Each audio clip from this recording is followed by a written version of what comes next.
La Hongrie organise des élections législatives et elles sont particulièrement suivies en Europe. Depuis 2010, le pays est dirigé par Viktor Orban qui a remporté plusieurs élections avec une large majorité.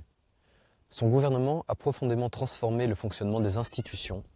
Ce modèle est parfois qualifié de démocratie illibérale, un terme utilisé par Orban lui-même. Il est soutenu par ses partisans, mais aussi critiqué par certains acteurs, notamment au sein de l'Union européenne. Lors de ces élections, il fait face à une opposition plus structurée que lors des précédents scrutins.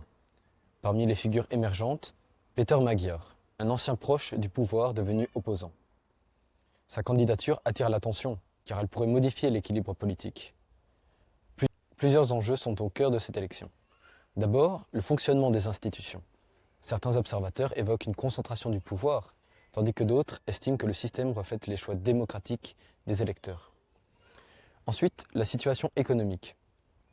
La Hongrie a connu une période d'inflation élevée ces dernières années, ce qui a un impact direct sur le pouvoir d'achat. Enfin, la place du pays sur la scène internationale.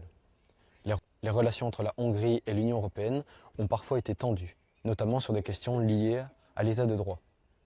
Le pays entretient également des relations spécifiques avec certains partenaires, comme la Russie. Ces élections vont donc déterminer la direction politique du pays pour les prochaines années.